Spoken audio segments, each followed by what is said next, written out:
The sky was heavy with clouds that morning, the kind of gray that blankets the city before a storm rolls in. Streets shimmered from the early drizzle, and puddles spread across the sidewalks like forgotten mirrors. In a neighborhood where ambition was often crushed beneath bills and broken dreams, Marcus James stepped out of his modest apartment with a heart full of hope and a mind full of prayer. He wore his only suit, an old navy one passed down from his uncle that had been tailored just enough to fit him well. His shoes, though worn, had been scrubbed clean until they shone. In one hand, he held a manila folder with his resume and references tucked neatly inside. In the other, a cracked phone with directions to Griffin Technologies, the tech company where he had somehow, against all odds, landed a job interview.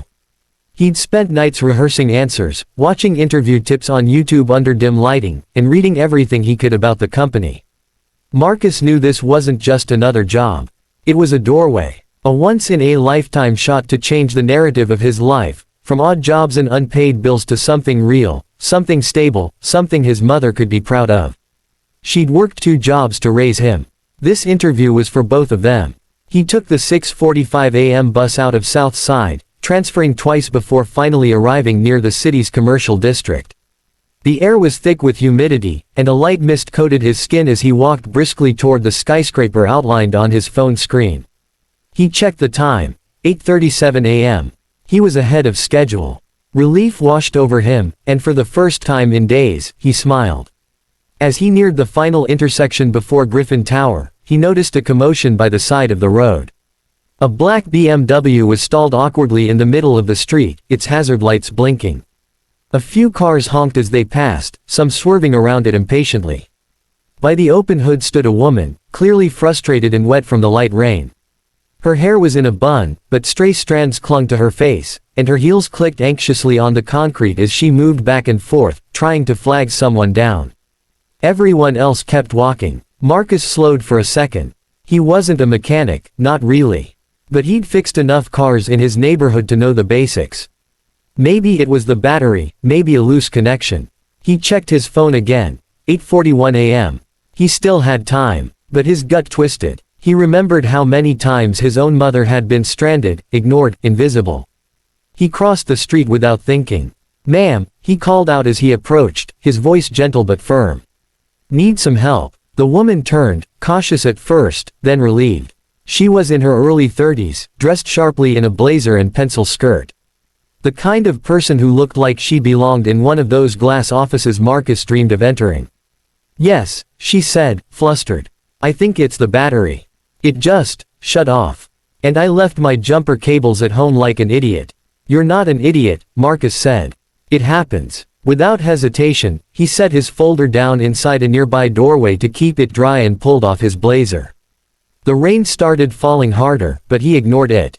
She stepped back as he leaned into the hood, checking connections and nudging the battery terminals. "Your phone working?" he asked. "Yes, but I don't know who to call.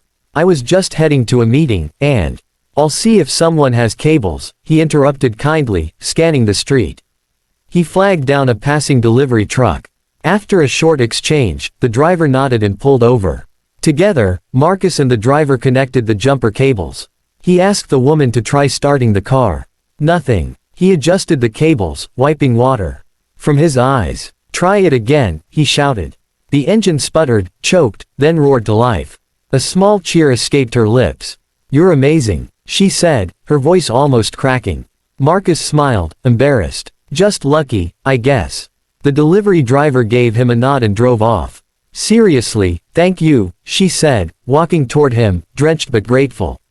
"I don't know how to repay." He didn't hear the rest. He glanced at his phone. 9:16 a.m. His chest sank. His interview had started 16 minutes ago. I gotta go," he said suddenly, grabbing his folder from the dry spot and turning to leave.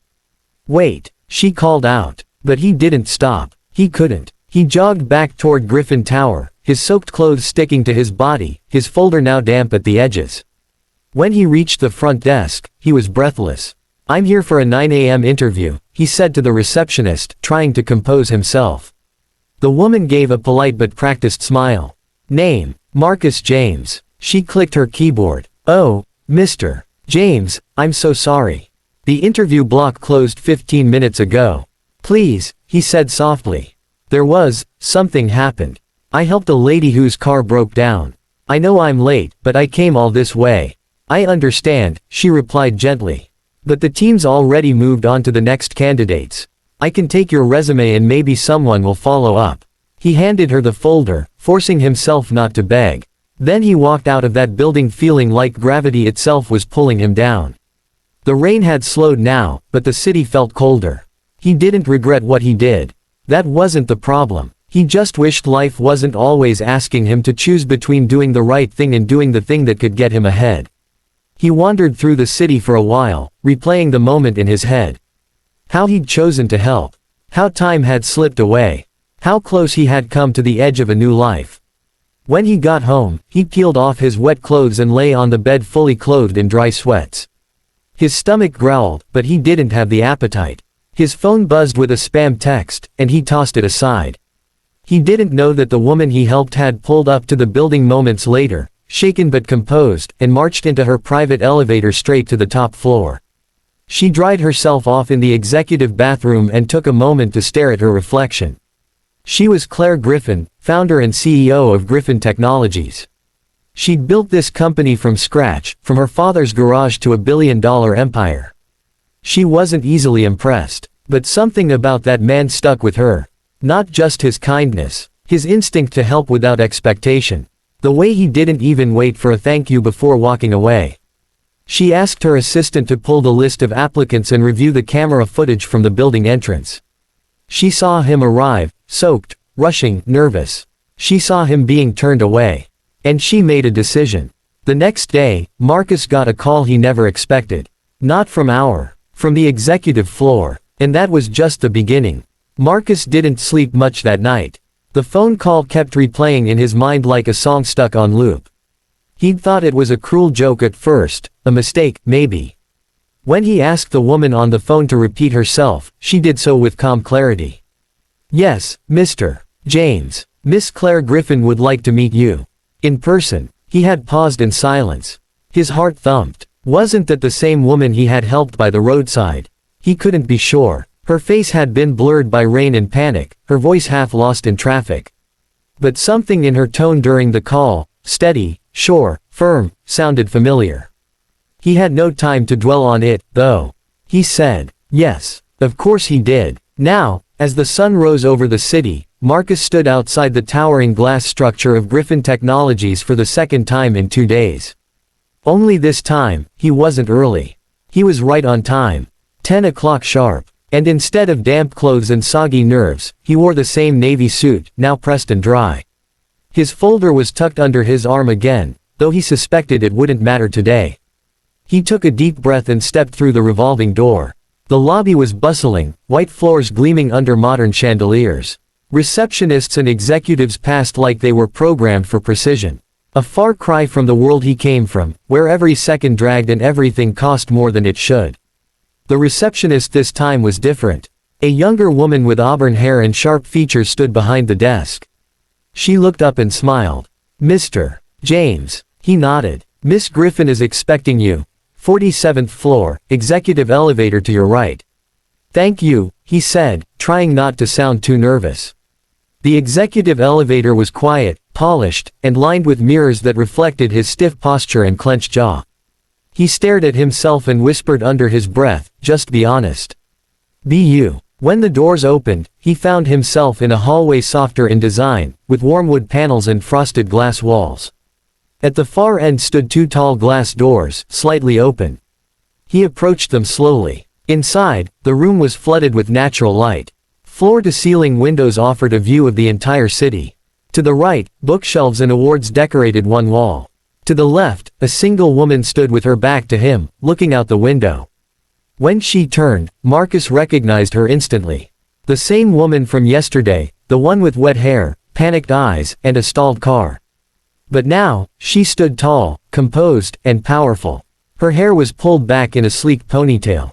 She wore a tailored navy suit. And she smiled like she'd been expecting him for years. You, he said, breath caught in his throat. Claire Griffin stepped forward and extended her hand. Me, she said softly. Thank you again for what you did yesterday. I'm sorry you missed your interview because of it. He hesitated for a second, then shook her hand.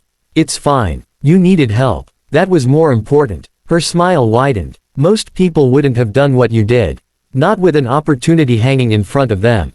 Marcus shrugged. Maybe. But I was raised different. You help people when they need it. Doesn't matter who they are or what time it is. Claire gestured toward the chair across from her desk. Please, have a seat. He did, still slightly dazed. I know you probably have questions, she said as she sat, so let me start with this. I run this company. I started it 10 years ago. I've interviewed hundreds of people. Hired dozens. But I've never had someone skip their own interview to help a stranger, and then walk away like it was no big deal. Marcus didn't know what to say.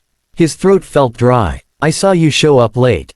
I watched the footage. I asked my assistant to pull your resume. You were one of our top candidates before the interview even began. But what you did yesterday, that told me more about you than any question I could have asked. He looked down at his hands, unsure if this was leading to a compliment or a rejection. She leaned forward. I don't want to just offer you the job you applied for, she said. I want to offer you something better. I want to mentor you directly. I want to help you build a real career. You have something rare, Marcus. Heart, integrity, instinct. I can teach you the rest.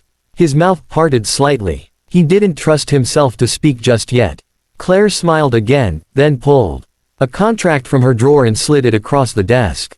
This would start you on the management track. There's training, and it's intense, but I think you're more than capable.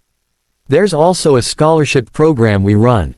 If you want to go back to school, finish your degree, I'll personally see that it's covered. Marcus blinked several times. I don't know what to say. Say yes, she said gently. And if you're unsure, take a few days to think it through.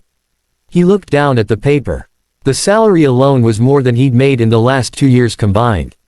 But more than that, it was the way she was speaking to him. Like he mattered. Like he was seen. Like he was more than just some lucky guy with a good heart. I say yes, he said finally, his voice steady. I won't waste the chance. She nodded, satisfied. Good. Then let's get you started. The next few weeks felt like a dream. Marcus was given an orientation package, a laptop, a sleek office wardrobe stipend, and a mentor, Claire herself. She carved out time every week to meet with him, walk him through strategies, explain leadership dynamics, and assign reading that both challenged and inspired him. He soaked it all in. Like a sponge, he arrived early, left late, and asked questions with the humility of someone who knew the value of every opportunity. People around the office started talking. Who was the new guy in Claire's inner circle? Some assumed he was a cousin. Others thought maybe she'd recruited him from a rival firm. No one guessed the truth. Only a few people knew that he'd once been the guy who handed out flyers in the subway, delivered groceries, and fixed lawn mowers in the neighborhood just to get by. Marcus never brought it up. He didn't brag. He didn't flaunt. He simply worked. And Claire watched. Sometimes, when he wasn't looking, she'd stand by her office window and look down at the street where they first met.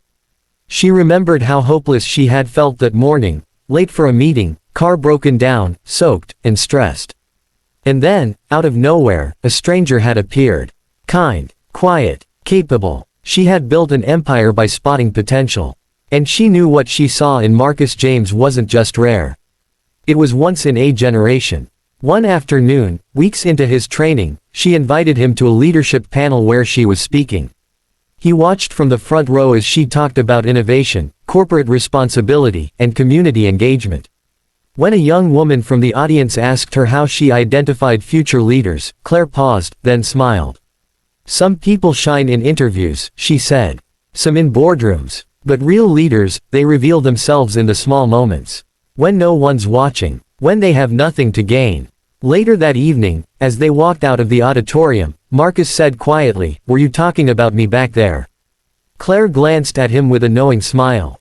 "What do you think?" He didn't answer. He didn't need to. He just smiled back. That night, he walked home with his head a little higher, his step a little lighter. For the first time in years, the world felt like it was opening instead of closing.